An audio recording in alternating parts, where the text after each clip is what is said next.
Yay. Okay. I'm glad that y'all are here. So who wants to start us off with a question? There's no dumb question. The question you have is something I'm sure somebody else here has.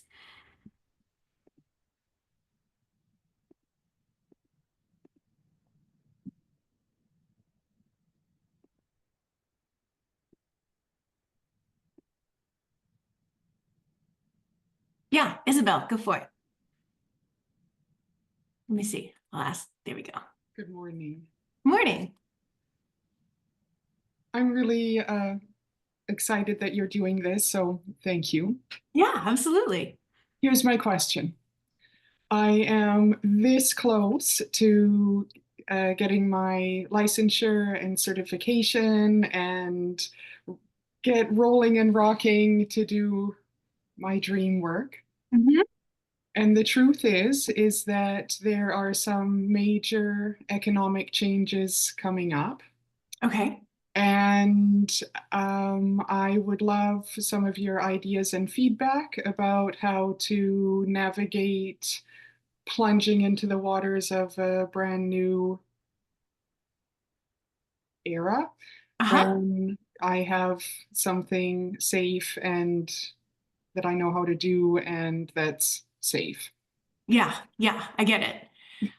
When you say major economic things, do you mean like personally? Do you mean in the world? Do you In mean the just world, making the in the shift? world. Oh yeah. Yeah. Things are about to change a lot. Uh-huh.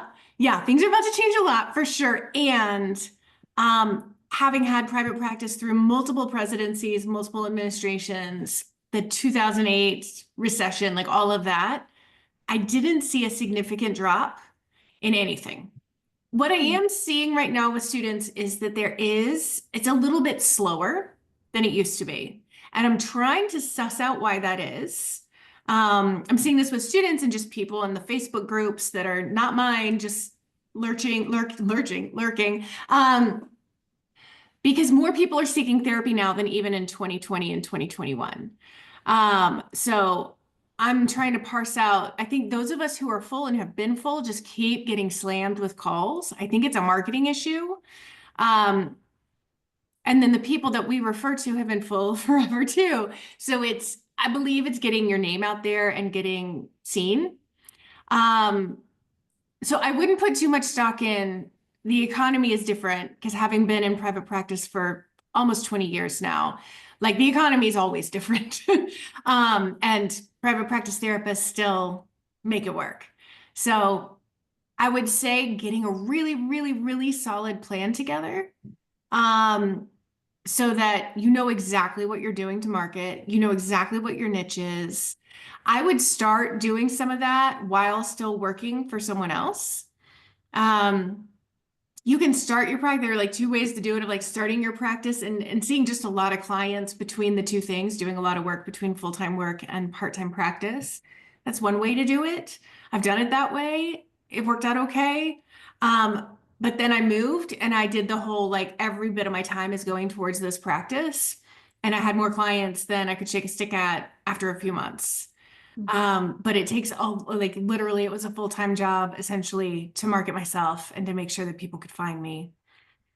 So I think it depends on your savings, it depends on your financial situation and your risk tolerance to know which of those paths to go down. Neither one is right or wrong.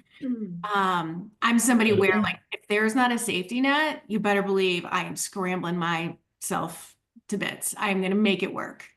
So I work well without a safety net. Some people who don't have a big safety net panic and freeze. So I would be really careful to choose what works best with your personality. I'll also say I see this really interesting pattern of the people who have less money in savings or less financial security. Jillian, you may be interested in this actually. The people who have less of a safety net, be that a partner who is bringing in enough money to cover everything, the people who don't have that get full faster in what I've seen over the last decade. Just because they have to figure it out. But I would come up with a really solid plan. I would make sure it's in your calendar every single week that you know exactly what you're doing when. If you're blogging for SEO, for instance, like you've got write blog about X in your calendar so that you don't end up like, I don't know, what to do right now. So I'm going to twiddle my thumbs and end up wasting the hour. So yeah. Did that answer Thank you. everything? Yeah, thank you. Okay, good, good. Who's next?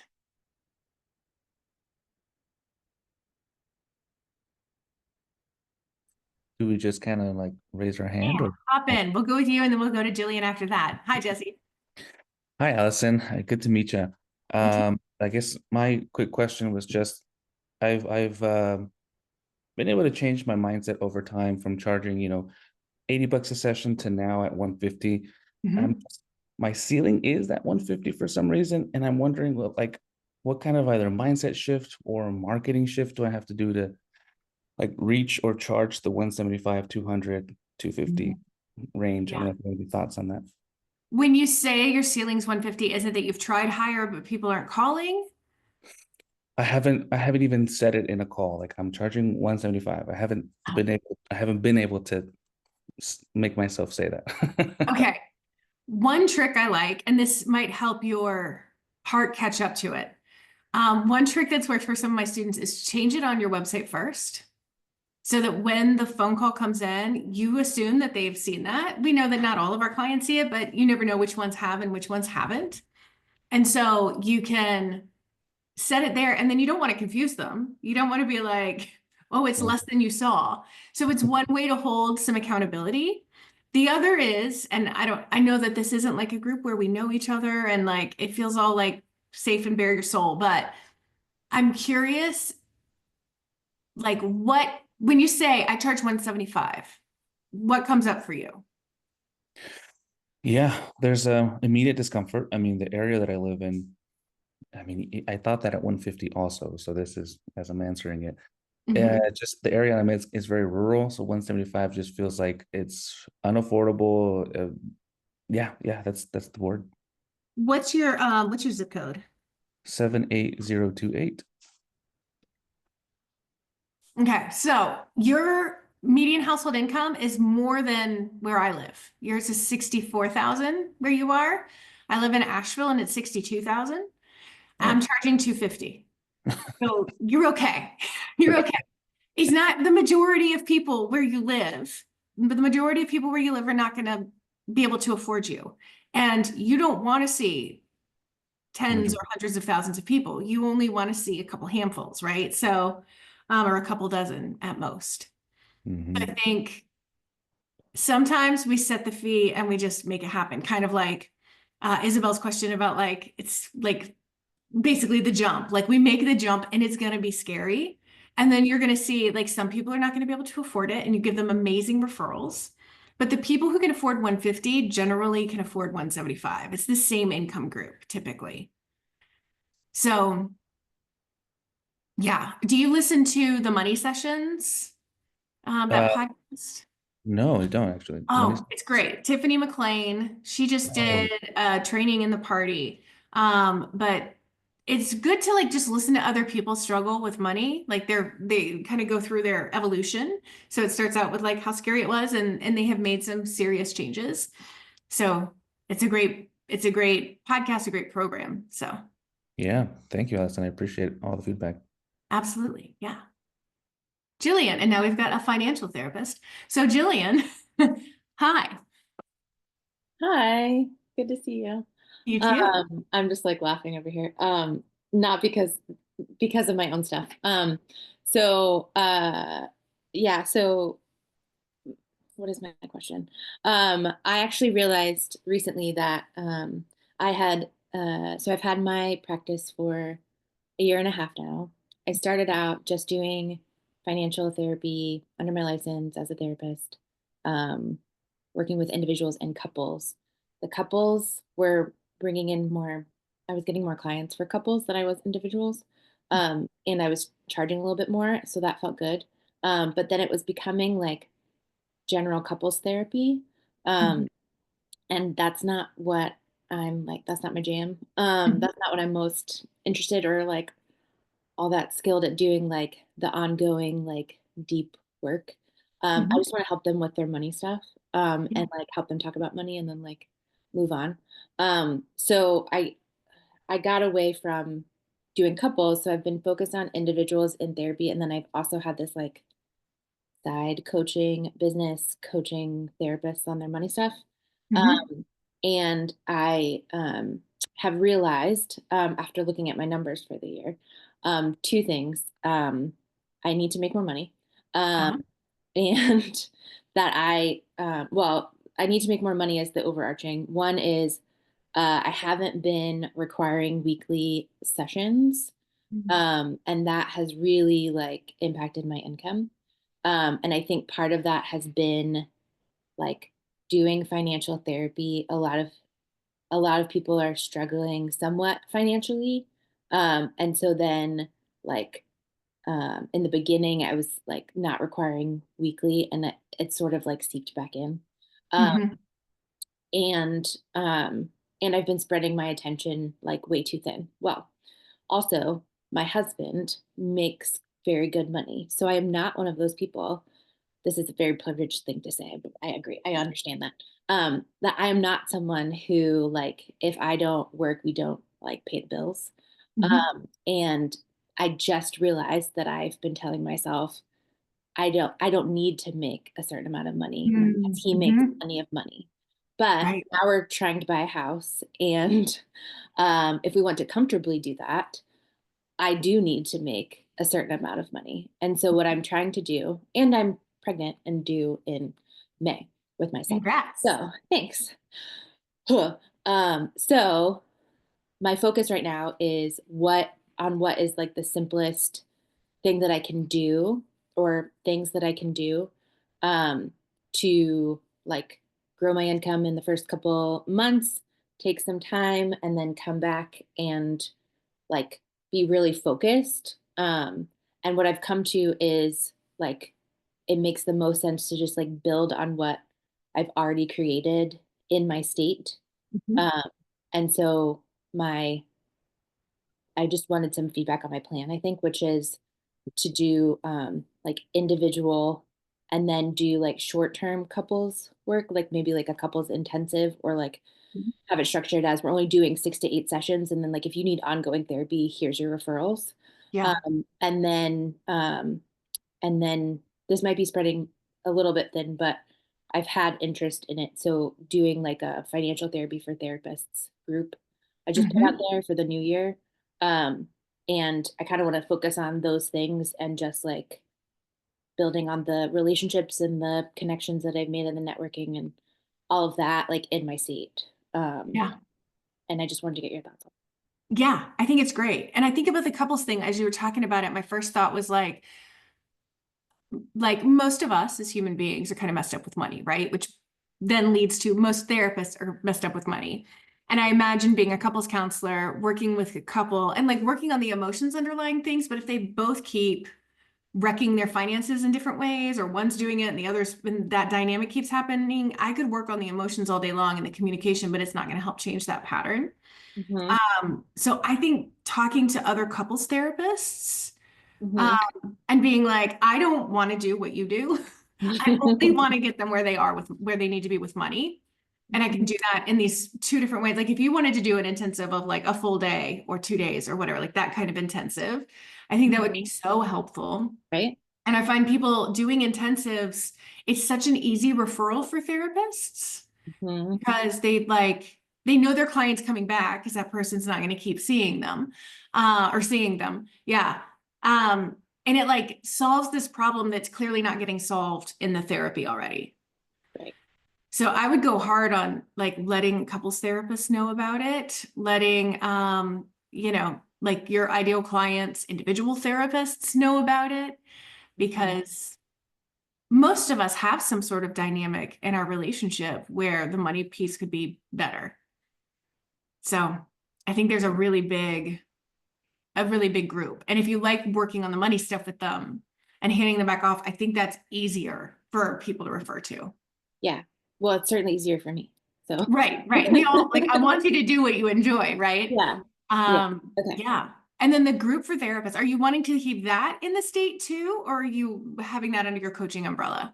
I have it under I currently have it under my therapy umbrella. Uh-huh. I think it could go either way. Mhm. but we talk about like, I did the certification in trauma of money, Mm. where it sort of goes into like some deeper stuff. And so I just like, I think we just need a safe space that feels like therapy, or that is more like therapy than what you sort of get into sometimes when you get into coaching. Yeah, But like, yeah, that's where I have it right now and where I got plan, it. because that's like where also where most of my like where I not that it couldn't be under coaching and do this, but I have places that I like send out, like Facebook groups in the state and listservs in the state, and like that's how I've gotten actually a lot of my clients who are therapists who I Hmm. and so that has been like a good place to bring in therapists as clients. Yeah. And Jillian, what state are you in so that people hear if I'm in they're North Carolina. woot woot? Yeah. So, I mean, I think a group too is really helpful. I think also speaking could be really helpful for building that. Yeah. And just like, and it could be like a CE thing where they're learning about how to help their clients with financial stuff, but then you can say like, I love working with couples and I love working with therapists. So you can kind of speak from the stage. Yeah. So, yeah. Cool. Love it. Thanks. Yeah. All right. Let's see. We'll go to Nikki and then Isabel. All right. Hi. Hi. It's good to meet you. You too. Yeah. So, I guess I wanted to just kind of explain kind of my plan right now and just see what your thoughts were. I'm Yeah. actually going to be done at my current full-time job in mid-January. And so I'm at like the end of it. And so I'm having all the different emotions and feelings about leaving because I actually really like where I'm at, but I'm ready to be on my own and be my own boss. And so um, I've had my private practice open for probably about a couple years and just have done it outside and had long days, a couple days a week where I'm, excuse me, seeing people after work. So um, I guess like I have a couple months of just saved up money where I don't have to worry about it too much while I'm building up my practice, but I'm so burnt out and tired. And so my plan right now is to take a couple weeks and to decompress, relax, and take time to just kind of like dream and be creative so that I can really go at my business and be in a rested state. And so, but I'm also like scared about that too, because I'm like, I do really well with structure. And I was talking to my spouse last night and he's like, well, you could just, you can just have it so that you create that structure while you're resting, right? And doing that kind of thing. So I guess I'm just seeking reassurance that that's like a good plan to, Yeah. kind of just like kind of wipe the slate clean. I've been here at this job for 11 years, and so it's a big transition. Yeah. Yeah. I think that taking some time off after, like, I think that's brilliant. I think like you're going to come back more restored. And if you just keep trudging through, like, it's like, okay, well, now I'm in business for myself. It's a Monday. Friday was my last day. And now I have to get everything ready to like market to a broader audience so I can get more clients. I want your nervous system to have a minute to settle down. Yeah. Because there might also end up being some grief leaving this job. There might be like all sorts of things that I would rather you attend to. A lot of us end up having some workplace trauma, and that needs to be attended to. But when we're go, go, go, we don't have the opportunity to process that at all. So I love the idea of just being still and creative and like not pushing if you have Yeah. the ability to not push. Yeah. Do you have any other advice about like what could be helpful to just kind of reset before kind of going into that? Reset like during your time off. Yeah, yeah. Like as far like I mean, obviously I know me and I know what works well for me. I guess I'm just trying to be like, okay, well, I want to get in this mindset of like I get to dream of whatever I want for this Yeah. business, right? And so I need to get in a good headspace for that. Mhm. Um, and so I don't know. I think I'm just just seeking reassurance. That's all. So Yeah, it's yeah, great. And I mean, I would think about we end up putting these like non-real structures in our head around what we think our practice has to look like. And it's always based on our experience. You've had 11 years at this agency, so there are certain things about your agency work that you're going to bring into this that have nothing to do with what your practice can be if you want it to be. So I would get really clear. Are you in the Abundance Party? I am, Okay. yes. So like the Build the Right Practice course, I would take that. Okay. Even if you did it like before, I would do it again during this time off specifically, because it's going to help challenge some of these ideas you have about when you can take off, like what hours you're supposed to work, the fee, the clients, all of it. It's going to have you question the current norm. And that way you can dream bigger and you can then build plans based on that dream. Yeah. Great. Yeah. I'm excited for you. Oh, I giggled a little when you were like, what's a good way to restore? Because I'm about to have 2 weeks off and I'm like, I don't know what to do with myself. Yeah. So I giggled a little because I'm just not quite there yet. Every year I have to relearn how to not work, basically. No, I hear you. Yeah. Okay, Yeah. thank you. Yeah, absolutely. Thanks, Nikki. Isabel. Thank you. My question is actually following up on Jesse's. When you asked about his zip code, I Googled mine real fast. And when you talk about the median income, do you talk about before or after taxes? I do whatever it has, like the median household income statistics. It always pops up at the very beginning. I don't know if that's before or after taxes. Okay. But I know, like comparatively, like I know what it's like in my area. Mm-hmm. And I know what it's like in some of the bigger cities where I've had a lot of students. Okay. Yeah. What does yours say?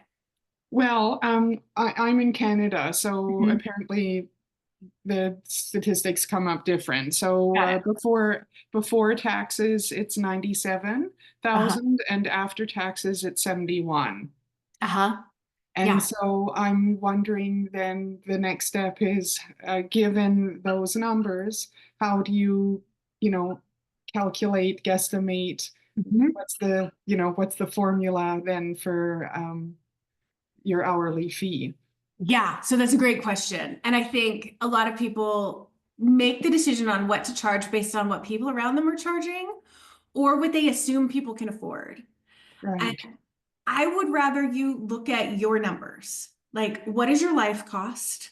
What do you want to put into retirement every month? What do you want to put into, like, how much time do you want off? I want you to look at your numbers. Tiffany McLean has a really good fun with fees calculator on her website. I'll put it right here in the chat. It's leaninmakebank.com. And it will help calculate all of that for you, because what you charge actually has everything to do with your life and nothing to do with the therapist next door. And I want all of us to own whatever number pops up, which can be really hard, because we think, well, that's a high number or whatever, but that's literally what the numbers just told you it costs to live. To take the vacations that you need to take for this to be sustainable, to make sure that you are fine when you can no longer work. And yeah, it can be really uncomfortable. And yeah, Jillian just said in the chat, we have this tendency to undercharge. So we definitely need to not base our fees on other therapists who have their own money stuff they haven't worked through. So, if you've got student loans, get those in there. If you've got yoga classes every week you want to take, just making sure that you're accounting for the things that make your life good. Because when we're run ragged and we're not able to take our time off and we're not able to set up our future, we're not the best therapist we can be. Thank you. Yeah, absolutely. Brittany, hey. Oh. Okay, so I started my practice back in March. And I'm one of those people who it's just me. I had maybe like a 3-month cushion. And that 3-month cushion has come and gone, and I really need to start making some money. I'm about half full now. It's been much slower than I expected. So I guess I'm just asking like marketing. I want to, and an actual plan is probably a bigger conversation than 5 minutes of like a marketing plan, but maybe telling you a little bit about like what I'm doing, and then if you can give me things to think about so I can go into 2025 with Yeah. the plan would be helpful. Yeah.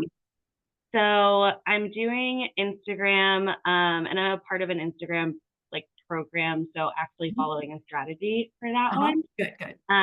Yeah, and I am doing networking with a lot of couples therapists because those are good referral sources for me. I have a website. I'm on Psychology Today. Psychology Today has not done much for me. Maybe I need to optimize that. I don't know. That's what I have so far. Okay. Right? Don't know where I need something because I need more clients coming in. Got it. What's your niche? It's anxiety, people pleasing, but really that stems from childhood trauma. They don't always coming in knowing that it's childhood trauma, but those are my clients. Yeah. Okay. And the people that have found you, how have they found you so far? So most of my people followed me from a group practice. Okay. Was in. The newer folks have been referrals from one particular couples therapist, and then also word of mouth from my clients. So it's good. I feel, and the people who are with me stay for a long time. So I feel confident in like, once I get them, they're in and they're there. It's just a matter of getting them to come. Got it. So there are the kind of like in real life kinds of things you can do. Your niche is tough because if that client comes to most therapists, the therapist is going to take them on, right? It's not like, oh, I don't have experience in that, or I don't know how to treat that. So that's why like the individual therapists, networking with full individual therapists is going to be a benefit. And are you private pay or do you take insurance? Private pay. Okay, great. So I would say search engine optimization might be a good option, like getting to that first page of Google. There's one company I trust for this. I don't get paid to promote them. I don't have any affiliate anything, but Simplified SEO Consulting. I've hired multiple SEO companies in the 10 years I've been, a baby. 10 years I've been helping therapists, and I've been ripped off a lot. And this company, I've referred them to so many people and they're really solid. It's expensive. So given that you've run through your savings, that might be not for right now option. Though I think they have a DIY program that can teach you how to do it. If you're like me and you would rather like drive toothpicks into your eyes than learn how to do SEO, then I totally get that. I might go to where your ideal client is and give talks. So is there, like, how old is your ideal client? What do they do to blow off steam, or where do they spend their time? My ideal client is like 35 to 42. Okay. Yeah. And their kids are a little bit older, so they're not in the midst of like early motherhood or parenting. They're usually the people that they're talking to about this stuff is like OBGYNs is what I've found. And some of them are exercising and socializing. Most of them are not. Right. Is what I have found. So, and they're really like keeping it private. They're not really talking about friends because they, have to have the mask on all the time. So that part's a little bit harder of like where they are in the community. Yeah. Like that's what they're hard workers, they're career people. So yeah. Yeah. Have you tried networking with OBGYN's offices? I haven't yet. That is something that's on my to-do list for 2025. Okay, great. So you're not gonna grab coffee with a doctor most likely, but you can call and ask to speak to the referral coordinator. And you're not going to grab coffee with them either, but you can ask, like, how do I get on your referral list? I find most of my clients realize they need help when they're talking to their OBGYN and it's suggested, just kind of have it written out, because the medical model is so like fast paced. They don't want us therapists who tend to ramble a bit with one another and explore this side and this side. They just want the quick and dirty. So I would write out a little script that you use. Okay. I would call since you're private pay, I'd call the offices in more affluent areas first. Yeah. And still a lot of medical offices will be like, oh, well, if you don't take insurance, like we can't refer to you. There's almost this expectation that like everybody has to use their insurance because that's their business model. Right. So if I would also call any concierge practices. So Okay. like where I live, like my doctor is a concierge practice, which sounds a lot fancier than it is. It just means I don't use my insurance with them. I pay them a flat $180 a month, whether I see them 10 times or zero. And it's the best care I've ever had. So I think like that could be an option, is finding concierge practices or functional medicine doctors who are typically not taking insurance. Yeah. Okay. Okay. So going into that route of more of the doctor realm, you feel like would be a good place for me to try and find those. Yeah, it could be great. Because really you just need one or two doctors. One really could fill your practice, most likely, if it's an OBGYN. But it's like, I mean, it's like dating when you're in your early 20s, like things are not going to land, they're not going to land, they're not going to land. And then maybe one will land for a little while. And it's just kind of the way it is. So, creating a good follow-up situation for when you're sharing a client with a doctor. We have a script in the Abundance Party called Doc, I'm Seeing Your Patient that is good for continuity of care, but also lends to more referrals. Yeah. Okay. So, yeah. Perfect. Thank you so much. That's really Yeah, helpful. absolutely. Absolutely. What else, y'all?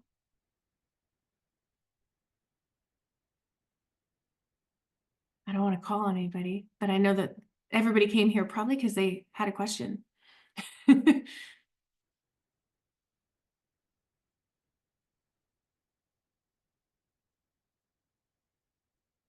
Or we could just stare at Jesse's baby.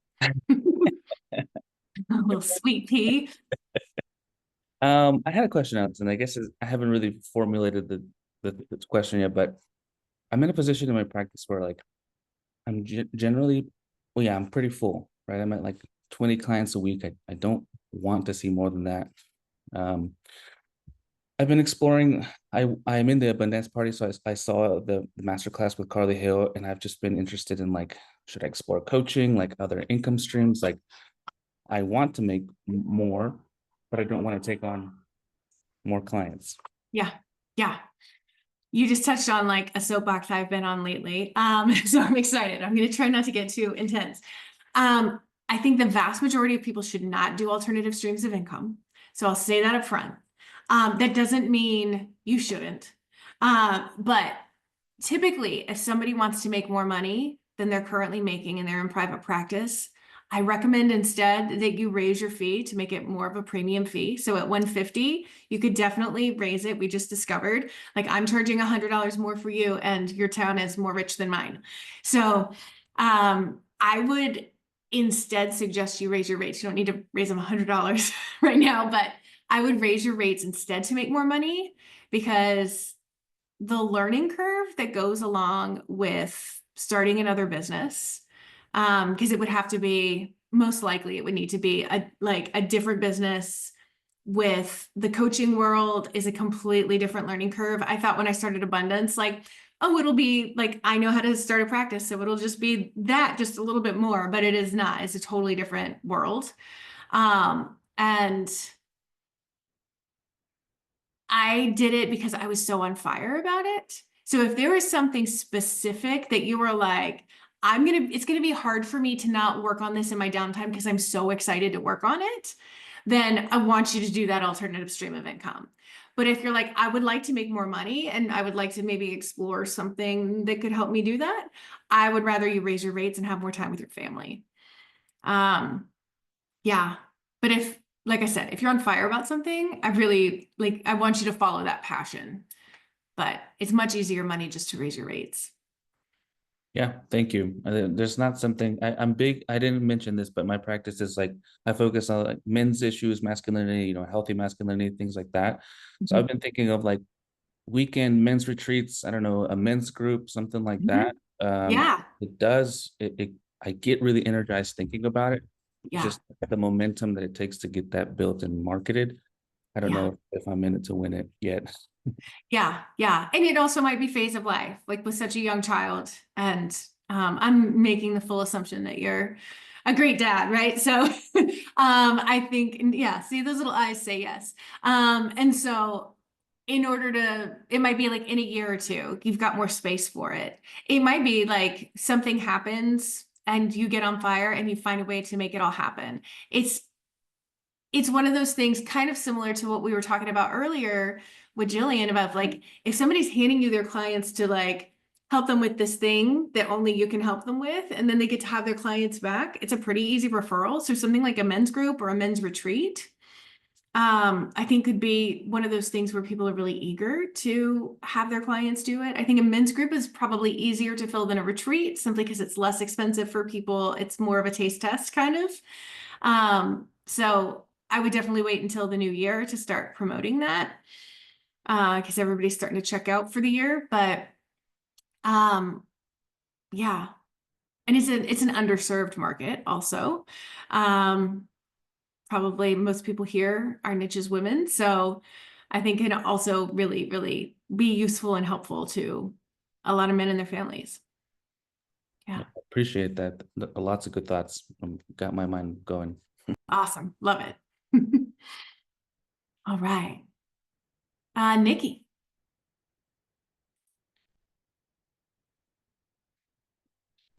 Sorry, I was unmuting. I just wanted to, so I wanted to run by my niche with you, and just see if there's a better like spiel I could give people. Because when people ask me what my niche is, I say I work with religious and spiritual trauma with the queer community. And so I'm just kind of trying to see like, is that a real niche to say? Is there something, do I need to be more specific? I feel like it's perfectly specific. I feel like it's really great. Yeah, Okay. because the people who've experienced are like, that's me, Yeah. and the people who know somebody who've experienced that are like, oh, that's my friend. So whenever I'm listening to a niche, I'm like, do I have a clear person's face in my head when they say it?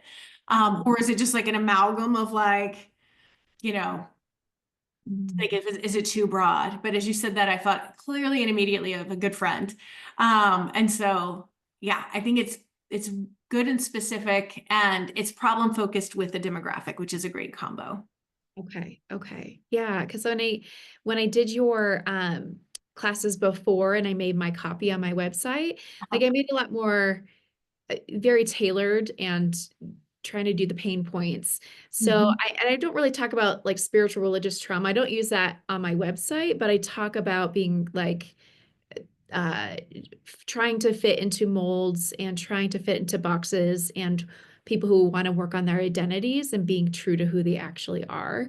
And so I don't know if I should be putting on my website spiritual religious trauma in specific, Yeah, be helpful. I would, because that feels more clear to me than wanting to work on your identities, right? Okay. Yeah. Like I Okay. think if there's some questioning, like some clear questioning around identities, Yeah. like if it's a gender identity question and they're like in it and really trying to figure it out, then it makes sense. But if it's like somebody's real comfortable with their gender and sexual identities, but they just don't feel like they know who they are, like they wouldn't come into you because to them identity now means one of these headings, right? We've turned identity into headings in our Okay. culture, it feels like. Okay. Which is great if you're trying to call in people questioning identity in that Yeah. heading way. But yeah, I would put, because people who have religious trauma know they have religious trauma. If that's not your ideal client, like if that's not what they're coming in for, like one of those things we talked about earlier of like, well, it looks like anxiety and perfectionism, but it's actually trauma. So if it's like they've had spiritual or religious trauma, but that's not what they're coming in for, we'll just find out that's a piece of it later. I would just mention it casually, like many of my clients have had some spiritual trauma. And that looks like X, Y, and Z in their lives now, so that they can see themselves in how it looks, even if they aren't like, I am here because something bad happened at church. Yeah. Okay, great. Thank you so much. Yeah, absolutely. Absolutely.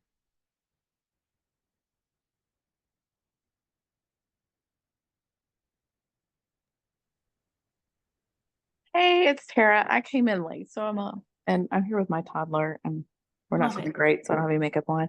But I have a question, and maybe I'm out of my reach with this, but I own a group practice, Uh-huh. and one thing that I run into is we have several different niches because like mine is like women's studies, new moms, postpartum, all of that, and then I have two men in my practice. One does couples, one does works with the queer community because he's in that community, and then I have a lot of trauma therapists, the women, and teens. So how, when I'm advertising, should I like run that down? Is it like we're a one-stop shop, or I find that sometimes that can be too confusing because we're also running Google ads, and I've also heard don't run Google ads in December. That's what I'm wondering. Yeah. Have Google Ads worked for you in the past? So I just went with Counseling Wise and had them redo because I also am an addictions counselor, and so you can't really do addictions on Google ads, and it just that way to reach my website. So we do have some, but right now it's a slow month, so I kind of pushed down my daily goal as well, because I know some people say, put thousands of dollars a month, and I just don't have that to put into Google ads. And so I'm trying to figure out how to advertise and market so that we're getting the right people in the door, but we have so many niches happening. Yeah. Yeah. Well, and I mean, the good news is most group practices aren't niche specific, right? So lots of people are making it work. You will too. I would go the networking route. If your employees are willing to network, to have them network within their niche, like the people that, like we were talking about earlier, who are your ideal clients likely to go to before they come to that therapy? If you reach out to psychiatrists who are typically generalists or psych prescribers and reaching out to them, then that could be really helpful. And them knowing that there's a practice that can see so many of their clients and not just this one specific niche. They don't have to keep it straight who does what in the same way. So I would definitely network with prescribers. Definitely work with, hey, babe. No. Nap time, so I get it. I would definitely network with primary care providers if you can, like, or with their referral. Shall we not say? Okay. And yeah, I'm gonna go from there. Sorry, he's probably gonna just like talk. So it's all right. Yay. So yeah, I would go some more networking rather than spending as much money. Well, counseling wise, it'll probably get better, but but yeah. Okay. Thank you. Absolutely. Jillian. Yeah, I had a quick question about doing like trainings for CEUs for therapists. Yeah. I mentioned that, and I've considered it, and I've had some other therapists suggest it as I enjoy teaching other therapists about financial therapy and also like connecting with other therapists in that way. They think of me as, they know me as like the financial therapist in the area. So I guess I've sort of been intimidated by exploring what that entails. Like, is it a super complicated process? Is it expensive? Like, what should I be anticipating? I would go with a company that's already credentialed, so you don't have to get credentialed. So like any graduate school around you, like we have Lenore Ryan over here, and they will look for speakers once a month, or at least they used to. Once a month, they'd look for speakers pre-COVID, and one of us would go speak to our colleagues about whatever we're an expert in, and they would make sure all the CEs were handled. So unless you're going to do it a lot, I would just find these places that have all that handled just to take it off your plate. If you do decide to go forward with it, I have a new business that's going to launch in the new year called Not Boring CEs. And so we had to go through the process for that. And the CE process is really different based on license. Like the APA, That's what I've heard. ugh, the APA rejected us. And it was like, okay, well, I guess I'll write a dissertation to get you to say yes. So Yeah. they have different levels. NBCC was not hard. It just took a while. Like it took about 6 months. Okay. But I would only do that if you want to do this a ton and maybe like build out a thing where you do it a lot. virtually or something like that. Maybe start with people who are somebody who already does it and see how it feels, and then maybe explore that later. That sounds like Yeah, absolutely. Thank you. Yeah.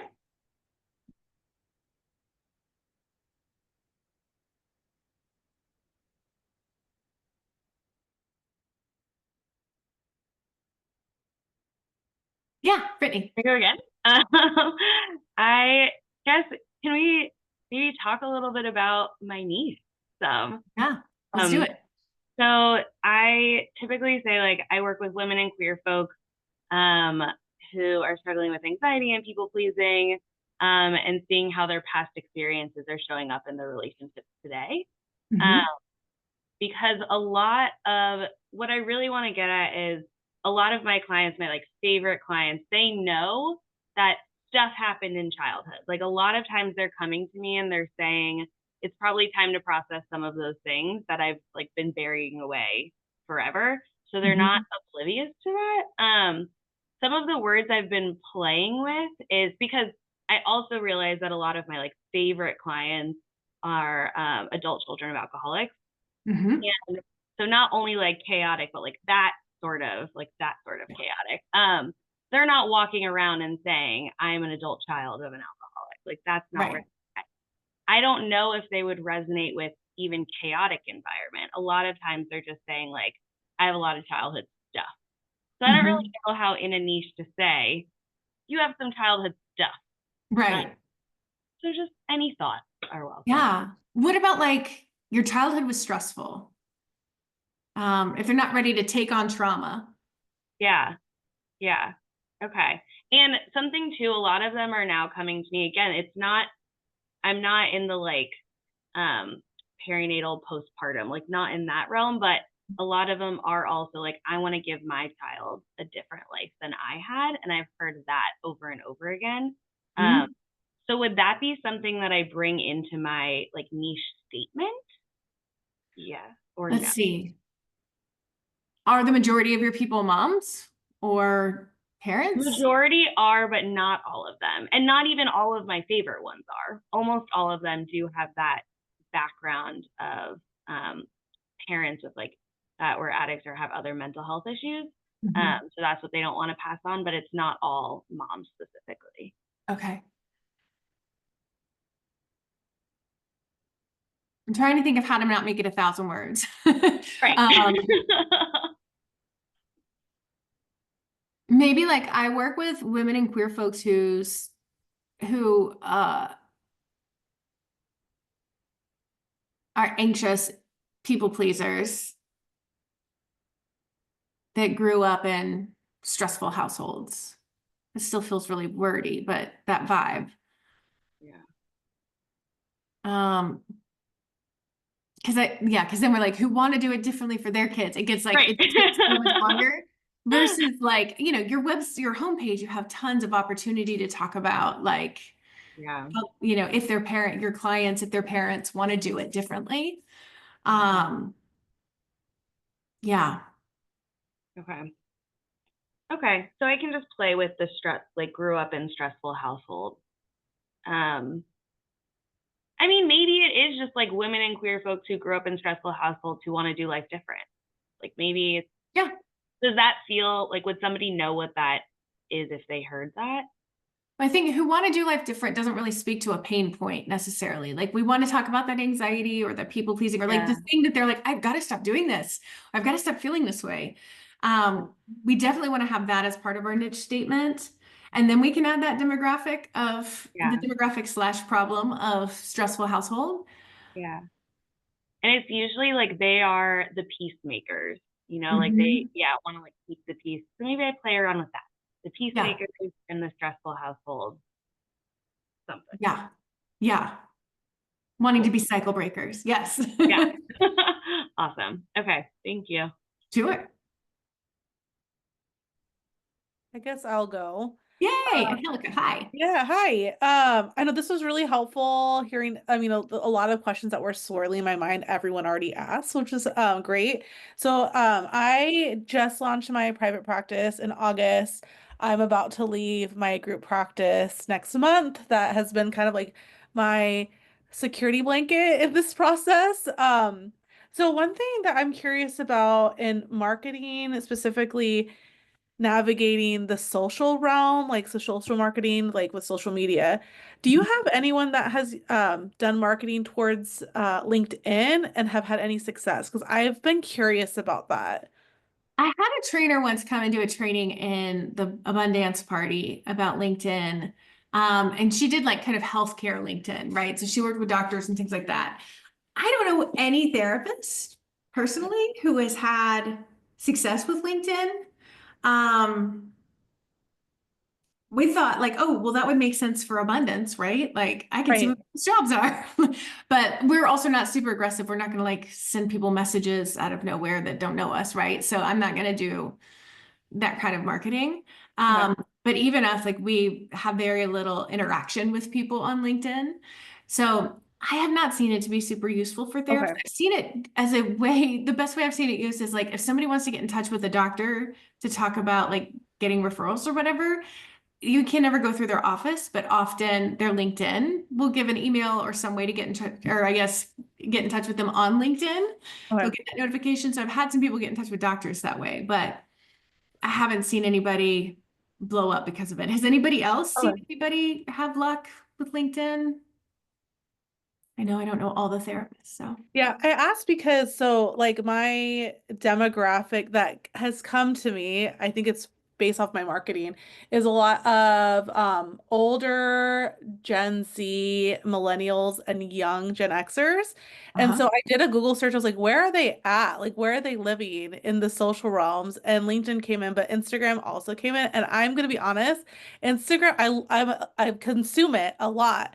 But to produce, I'm just like, oh God, like I get like all these creative blocks. I'm like, these are so cute that people are doing. I was like, what would I do? And then I freeze and then I Mhm. become paralyzed and I don't do anything. So Got it. yeah. So I don't know if Yeah. you have any suggestions about like getting past that hump because and I know that some people, and I've heard this, I think I've heard you say this, like if you don't like it, don't do it. But I Mhm. also want to like speak to my target audience as well. And maybe like challenge myself, like, is this like an internal thing or is this something I can do and maybe I can enjoy it along the process? I don't Mhm. know because I'm paralyzed. So Right. Well, and you do like social media. You just said you like love consuming Instagram. So it's just your fear holding you back. And I never want our fear to be the thing holding us back or driving us either way. So what I would suggest is making videos, like making little reels, and just don't post them. You are not allowed to post them. All you can do is make them. Save the drafts in case at some point you're like, oh, I just love this and would love to post it. But I would not, yeah, I wouldn't put any pressure on yourself to actually make them live. But you'll probably find, and I don't know, are you on video very much in general? Like, do you ever video yourself? So interesting story. 2 years ago, my best friend and I did a limited series podcast. So I was posting videos and Uh-huh. oh, I just, there was moments where I enjoyed it and then I hated it. And we just literally last weekend, did a one-off episode just to process everything happening post recent and entry into a new presidency. And we did it recorded, like videoed, and we'd never done our podcast that way. And so it was like, okay, I'm doing this thing that feels awkward, but I was told I have not seen the rough draft, but I was told it looked really, really good. So I Mhm. think that maybe the internal, it's not emitting outside, it's more of a mindset, I think, thing that's happening. Yeah. Yeah. Okay. So make reels, make yourself watch them. On the days you don't make reels, I just want you to pull out your phone and I want you to talk, like video yourself talking to yourself about whatever. Ideally, like you could talk about something your clients care about, but I want you to get used to being on video. Because that's the first hump. We have to get like okay with seeing ourselves on video. You're never going to be like, It's just so amazing on video. None of us, I mean, maybe a few people get there, but very few of us, even if I've been on video for 10 years now, I'm still kind of like, oh, well. So I would get really comfortable just with yourself on video. Then the next scary part, the next step would be to actually post some things, which you're not allowed to do yet. But when you post some things, you start to realize like, okay, well, nobody screamed hate at me. Nobody like, maybe nobody even commented. Like maybe it was just like real neutral in a way that we're both relieved and disappointed by. So I think knowing like your audience isn't going to be huge at first. And so you can kind of grow into getting feedback from an audience as you grow. Unless something you create just hits viral real quick. And that's, you know, that's an interesting experience for people. It's a wild ride, but it's not common at all. Thank you. That's really, really helpful. Yeah, yeah. And Instagram can be great, but I would definitely follow a strategy. Brittany talked about one in the chat, but definitely follow a strategy because what I see, I think there were like the vast majority of therapists on Instagram are not getting clients. That's the vast because they're not following any sort of a strategy. They're kind of posting when they want to. Or they're, you know, it's not a priority. It's not like our marketing strategies are priorities. And so if you're still posting the appropriate like best practices number of times per week, you're solid and you're doing it in a way that's effective. Yeah. Awesome. Well, since y'all came, I have a little thing for you. Let me see. Let me pull it up. For some of you, like if you're in the Abundance Party, don't like this is not for you because you've already got it. We have a what to say when course, which is 65 scripts and templates for people for like awkward business conversations. So like you're raising your rates or you're getting off insurance or you're like that first phone call, really, I've got one that really nails it. So I'm going to put it in the chat. This is $100 off for you guys. I can find the chat. So it's only $99 for a week. So there is that. It takes you right to it with the coupon code. For those of you who are not in the party but want something more comprehensive, we also have a coupon code for that. Put it here. And the Abundance Party is a membership site. So it's normally $69 a month. You get 40% off your first month if you use the code JOLLY. And it has a 6-month minimum. Some of y'all are in there. It's got a 6-month minimum. So if you want to come and like integrate what you're learning, like have time to integrate what you're learning and not just learn and never apply it, then that's a really good option. So yeah, and we'll send you, yeah, we have a Facebook group with it that is like drama free.